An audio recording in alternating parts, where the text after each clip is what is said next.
So just before we start, I'm Dr. Kang from SATA. I'm the deputy lead for the migrant worker clinics. So this stream will be about preventive care and sustainable systems.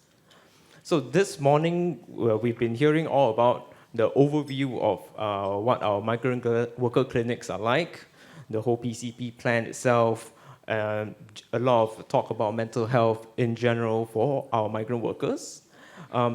For this stream, we'll be looking at things that we've already done, and we'll have to thank our speakers and their teams for looking into the data and the things that we've done, scrutinizing what we've done, and see how we can improve moving on from this session. So we have 3 speakers for today. We'll start off with Dr. Tan, who's a third-year preventive medicine resident doing specialist training in public health, and recently just completed her master's in public health with a keen interest in health service research. She'll be sharing with us her findings on a qualitative study of perception of healthcare workers in SATA CommHealth. So without further ado, I'll invite Dr. Tan to give her speech. Thank you.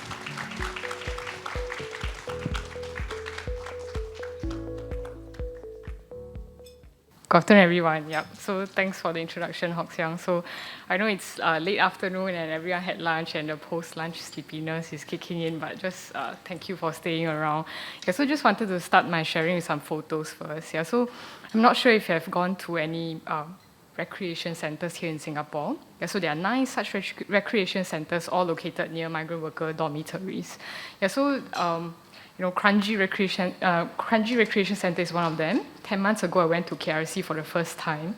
So it's an eye-opening experience, and I just wanted to share with you what I see. Yeah, so KRC is about half an hour away from where I stay by car. So when I reached, I walked in, and then so there's this big complex, right, painted with like bright, vibrant colors, and then there's like banner that says Happy International Migrants Day on the top, and then in the middle that you can see POSB ATM, and then so I continued walking. Then I turned to the right, then I first see a banner, right? Oh, a chai corner is happening every Sunday. Bring your friends for a chit chat session, and then I walked further down, then I saw glass-covered notice boards. So all are, MOM's information sheets for migrant workers, like, settle your claims before you go back to your home country, like employers should pay for the full cost of you if they're sending you home, etc. So the picture is probably too small for you. So I'm just showing this because on the left it's all in English, right? And then a duplicate set of it is in Bengali on the right, and then not shown in this picture is another set of Tamil on the right. Yeah, so then, I continued walking, then I saw a grocery shop at the corner, then I walked in. So I have to admit that I spent quite some time right in the shop. I'm just Googling because everything I saw is very new. So for example, I can't see the usual cooking oil I use, and then on the top row I see containers containing ghee, Ghee. I Googled that, and then, like it's a South Asian clarified butter used for cooking. And then on the bottom row, it's just a row of groundnut oil and sesame oil used for cooking as well. Yeah, so Kranji RC is just one of the 9 RCs, right, for migrant workers to buy groceries, handphones, SIM cards, send money back home, or play sports, attend events hosted for them. So think of them something like our Ang Mo Kio hub or Tampines hub in a smaller scale. Yeah, so I don't know how you feel, but as I walked out of KRC that day, so some thoughts came in my mind, and one that kept running in my head is actually migrant workers are already a part of the Singapore's community. So they're living here, working here, cooking here, earning a living here, and they're probably traveling just within a few locations, right, in their day-to-day life, work site, their dorm, the recreation center, and then if they have a off day, then further away. But they are here. Yeah, so think of it, the dormitories are like our HDBs in terms of housing. And then their recreation centers are like our community clubs, CCs, or active SG complexes. And then their grocery shops selling their daily items are like our NTUC, Fair Price. And then while we have our Healthy SG for primary care, they have the recently implemented primary care plan. Yeah, so of these 9 RCs, SATA CommHealth's Medical Center for Migrant Workers, MCMW, are also located conveniently in 2 RCs, so Kranji and Woodlands RC. Yeah, so migrant workers can actually seek primary and chronic diseases care when they are there. So today I'd just like to bring everyone on a deeper dive on the primary care plan for migrant workers. So I'll be sharing with all of you perception of healthcare workers towards primary care for migrant workers in Singapore, a qualitative study that I've carried out. I'm still very early in my analysis. In fact, I just recently concluded the interviews with the healthcare workers, so I apologize, this is not a full finalized analysis. Today I just aim to share with you a collection of stories and some top line or early findings that I found so far. So a quick introduction about myself. My name is Zhien. I'm a year 3 resident, public health track under the National Preventive Medicine Residency at NUHS. So as part of my rotation as training as a public health specialist, I'm also currently part of the service planning team in Yishun Health under NHG. I'm mentored by my program director, Dr. Raymond Lim, and this study is supported by NUHS resident Pitch for Funds. All opinions are my own, does not represent any organizations that I'm affiliated with, and also SATA CommHealth's migrant worker sector. Yeah, so I have no conflict of interest to declare. It's also important to let you know a little further about myself because, so that you are aware of the lens I'm wearing while I analyze the interviews. So I'm a medically trained early career researcher, so to say, born and raised overseas, so technically I'm a migrant worker myself. So having rotated through a few sites for my training, I have some understanding of the health system in Singapore. I've not provided direct primary care to migrant workers here, but I have provided tertiary care for inpatients for migrant workers during the COVID-19, and I've observed the processes in MCMWs and OMCs before I conduct the study. I'll be joined by another colleague in the future in the analysis, but thus far all the interviews and analysis for the study is conducted by myself. So I just want to alert everyone, the way I think, the way I form my thoughts definitely influence this project to some extent. So for this study, for today's presentation, I'll go through a brief introduction, and then methods for the study, the findings of the study, which will include perceptions of healthcare workers towards primary care for migrant workers, their stories of implementation of PCP, facilitators and barriers in the implementation, and then with a summary and allow some time for questions. So I have bad news for everyone. My slides are super wordy because ultimately this is a collection of stories from healthcare workers' interview. So just wanted to prepare everyone to expect some quotes on the slides and I don't have colorful graphs to show. Okay, so I'm mindful that the audience might have different levels of understanding of PCP. I guess everyone had heard from the series of talk today, but just want to align everyone. So I would spend some time in introduction. So as of December 2023, there's around 1.5 million of migrant workers with work permit in Singapore. So this includes migrant domestic worker, work permit holders, and also like migrant workers in the marine shipyard and processes, what we call the CMP. With Singapore's total population standing at 6.04 million as of June 2024, just bear in mind that this group of migrant workers are around a quarter of the total population. And for context, the rest of my presentation, I will be referring to the non-domestic, low-wage migrant workers, which are largely the ones working in the CMP sectors.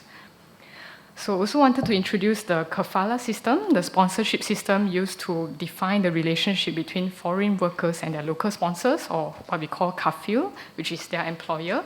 So it's quite restrictive, right? It prevents migrant workers from having economic and social mobility. So what does that mean is work permit holders are tied to the employer, the job type, and the sector they were hired for. So if they're hired as a construction worker, they remain in the sector.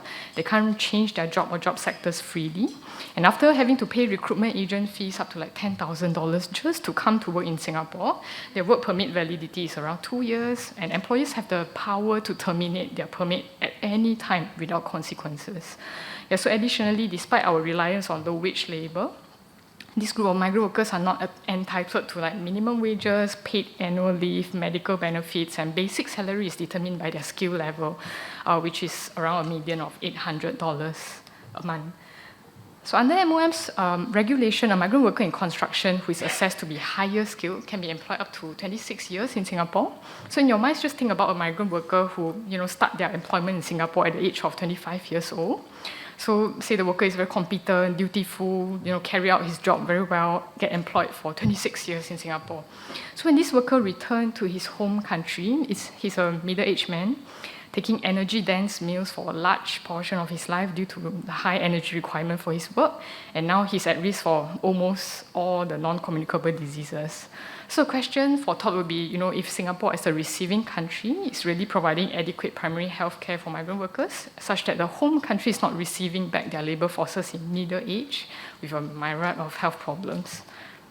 So fortunately, we can already see some policy reforms. So MOM has announced an enhancement in the minimum coverage of medical insurance for migrant workers for inpatient care and day surgery purchased by employer to $60,000 from the previous 15.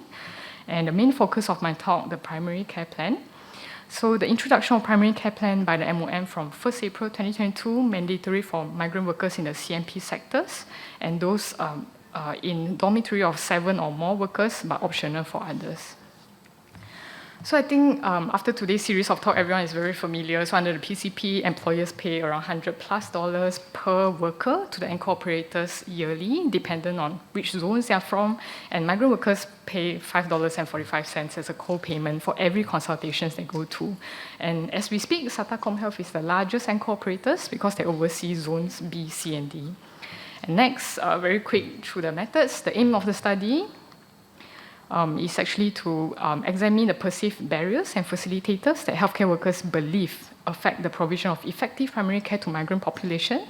The second aim is to get recommendations from healthcare workers on potential improvements, interventions, or policy changes to do this better. But I won't be covering much of this today. So 20 semi-structured interviews with healthcare workers working in MCMWs and OMCs by SATA CommHealth was conducted. So I define healthcare worker very loosely here. It's just anyone who delivers care and services to the sick, either directly or indirectly.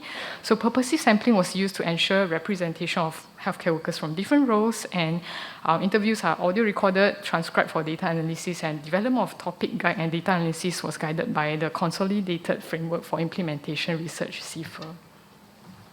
So 20 participants came from the group of various roles: senior, media management, support admin staffs, physicians, nurses, healthcare associates, OEs in the MCMWs or OMCs. There's an equal split of gender. Age of participants range from 27 to 63 years old.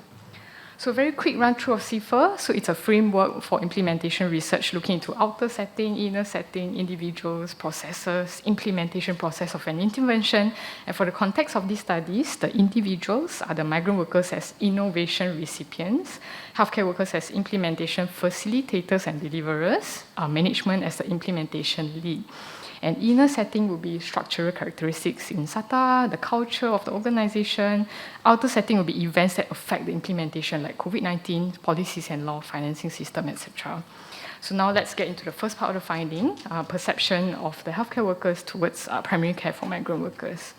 So during the interview, the first question I asked the healthcare worker was, what does primary care mean to you?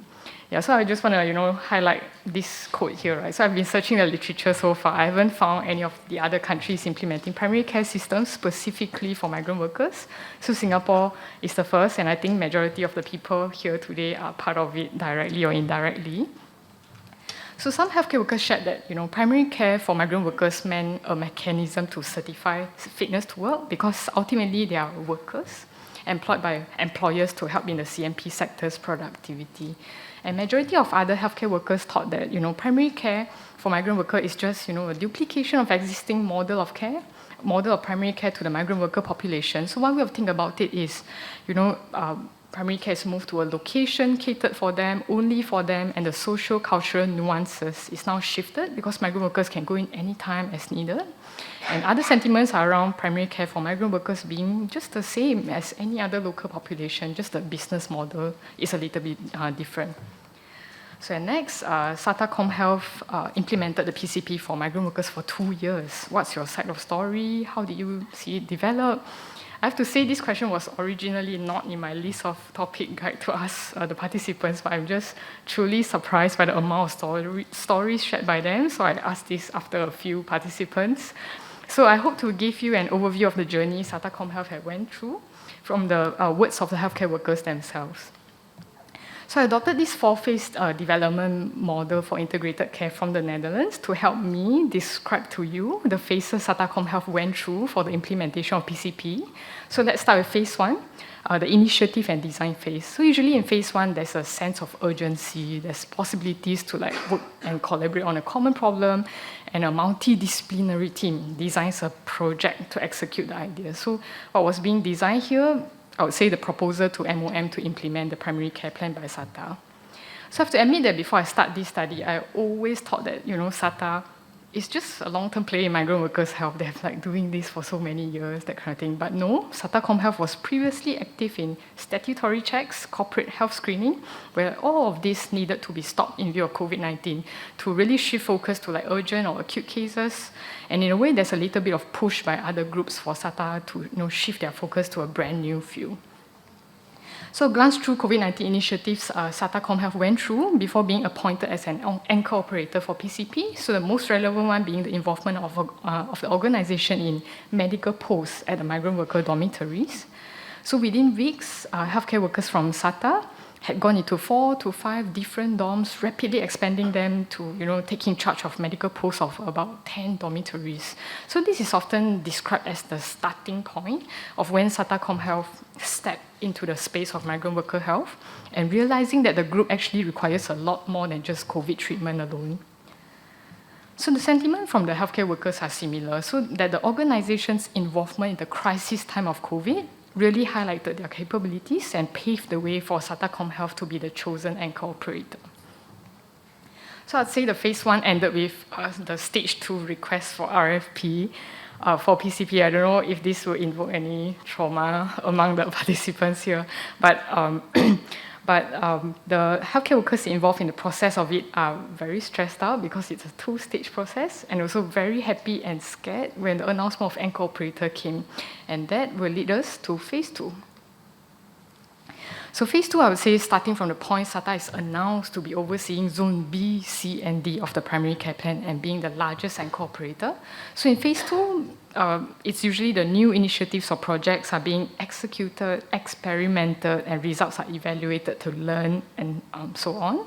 And that led SATA into the firefighting part of the implementation of PCP.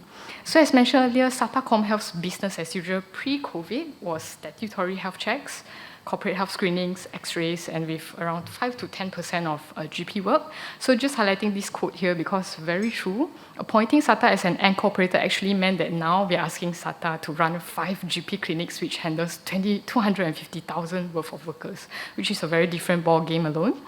And so there was a lot of uncertainty, how to deal with enrollment of this big volume of employers, how to go with the renovation of the sites that MOM has appointed, and also how the SATA's existing medical centers, seeing the local residents, can be able to help during this transition. So SATA really started from ground zero, starting with 1 permanent nurse and a big pool of local nurses, the same situation as the doctor's manpower, and actually executing the playbook of different roles and responsibilities, the patient journey, but overnight it was really crazy. And SATA also went through, a period of temporary sites where the medical centers before Woodlands Recreation Centre was housed in the Cochrane Recreation Centre, and the medical centre in Loyang was originally in the garage of the SATA CommHealth headquarters in Chai Chee, Bedok. So as healthcare workers recall the move of the centers, right, I'm really surprised by how the move happened with 0 downtime. So the previous day, the clinic was operational at the previous site. The next day, the clinic is operating at the new site with almost 0 downtime, and the move happened at night. And next, the load, just to give you an idea, SATA CommHealth enrolled around 197,000 migrant workers during a span of 8 months from implementation and had 137,000 consultations just in 2022 alone. So the load was very frequently mentioned as, unexpected, crazy, shocking by healthcare workers during the interview. And at one point, the senior management was on the ground augmenting the manpower. And I really wanted to share the perspective of a few participants using the rate of paracetamol utilization as an example. So, it's just a way to illustrate the load of patients they're handling every day. And in this phase, the only constant is change.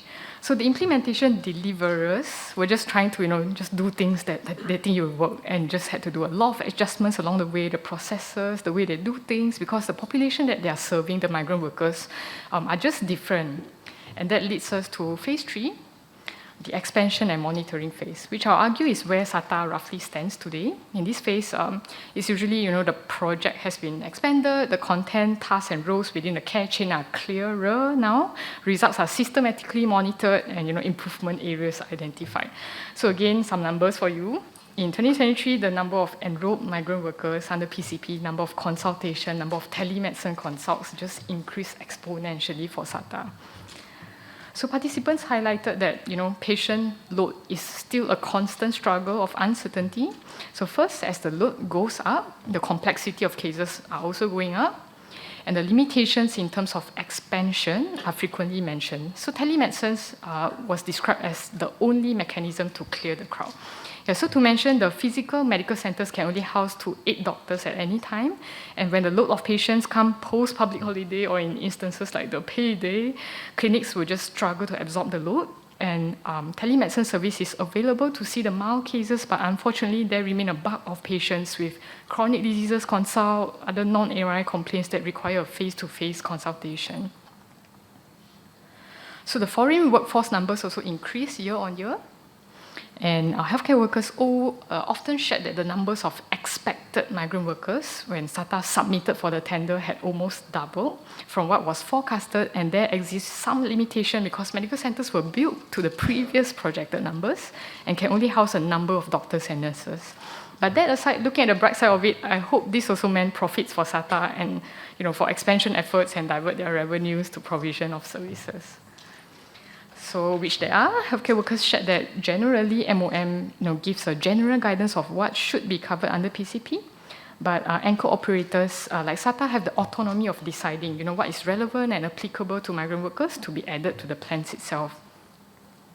Yep, so a work in progress in monitoring and expansion, and I'll argue that SATA has yet to enter, or maybe is entering, the phase of consolidation and transformation, where there's sharing of information, sophistication of monitoring system to show if results are sustained, or what the extent of patient needs being met. But we shall see this in a few years to come, hopefully.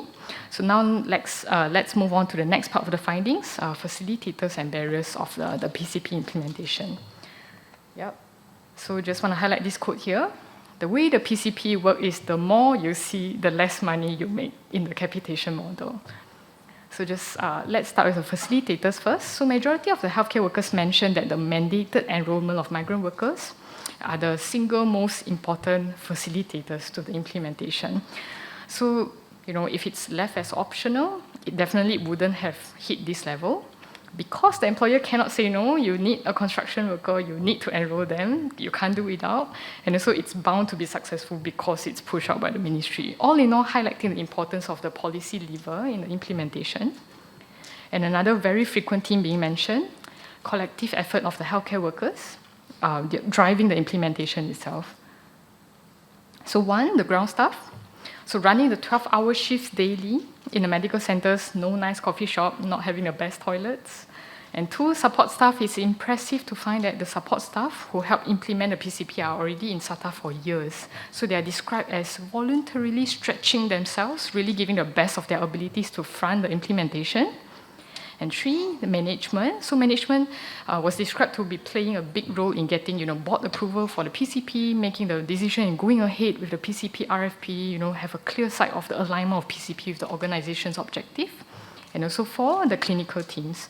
So just wanted to highlight the role of healthcare and nurse associates in medical centers. They are doctors and nurses back in their home country, but act as assistants in the care processes in PCP. They've been very helpful in patient education, explanation to patients about their diagnosis, and sometimes just speeding up the consultations to obtain further history in their native languages. And last but not least, sustainability for anchor operators running the PCP itself. For now, so a healthcare worker mentioned that the fact that it's still financially sustainable enables the anchor operators to make strategic decisions on expansion, do what patient needs, provide holistic care, and to continue to provide this service while adding more when there's a need to. Okay, So now let's go to the barriers for implementation of PCP. So the first misconception about the primary care plan. Okay, so either from patients expecting everything to be seen in a primary care setting, or from employers sometimes questioning why the workers needed to be escalated to the ED of the hospital or specialist outpatient clinics, and that a healthcare worker highlighted a case of construction worker falling from height in severe pain, drowsy, low blood pressure, equivalent to like a trauma activation in a hospital, but there might be a misconception from the employer's end to think that the medical centers under PCP will be able to handle emergencies like this and perceive the medical centers as hospital. Next, the second barrier, lack of attention into social determinants of health for migrant workers. So social determinants of health are non-medical factors that influence health outcomes: income, housing, healthy food accessibility, insecurity, or work and employment. So one such example is the heavy reliance on energy booster drink, like Red Bull, which had been studied to increase glucose and glycogen concentration in the heart muscles, and heavy reliance on energy-dense catered food to support their day-to-day work.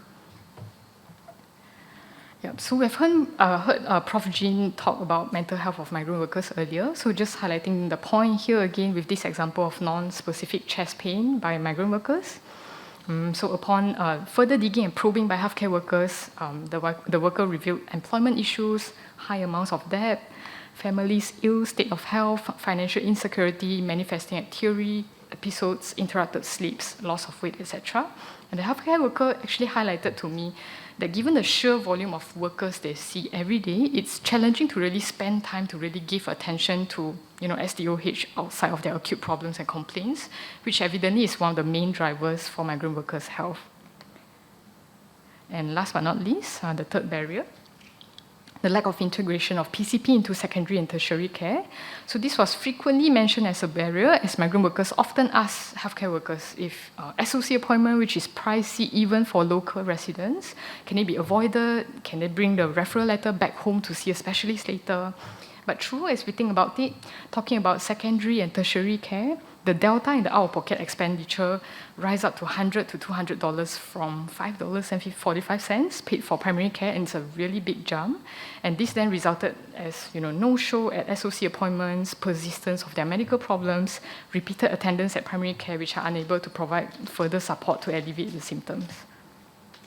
So I'm mindful that I've bombarded a lot of information to you in the past 20 minutes. So in summary, PCP is an incredible journey of policy reform to start working on primary care for migrant workers. And SATA, being the largest anchor operator, had sailed through a major change in their service delivery. Facilitators of the PCP are policy, systemic, and people factor, and barriers for implementation just call for further integration of services and further attention on social determinants of health for migrant workers. But I'm sure PCP is just a start to many of the good work that the ministry and the anchor operators can move to in the future. And I look forward to continuing to watch this space for further development. Before I end, I just want to thank the very kind-hearted healthcare workers who agreed to the interview and provided your stories and perspectives. And this presentation wouldn't happen without them. So I thank you for your attention, and I'm happy to take any questions you have.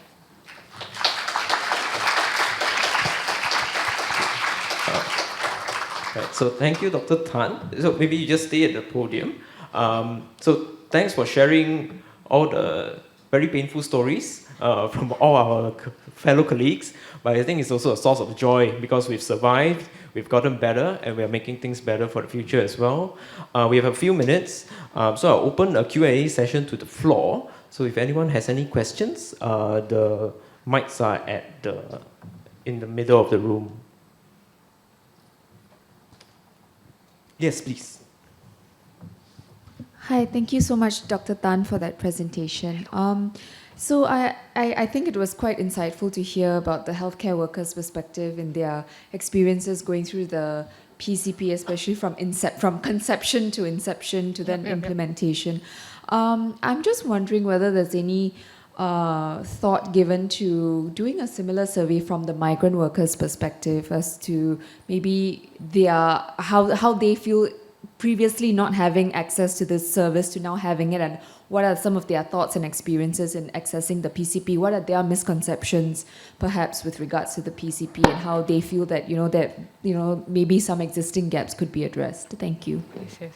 Hey, thanks for the question. Yeah, so for this study, how it came by initially was it was initially pictured as a study to interview healthcare workers across different anchor operators.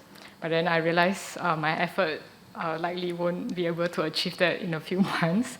Yeah, and also I actually considered interviewing migrant workers itself, but I do acknowledge the language barriers, like whether I'm capturing what they say.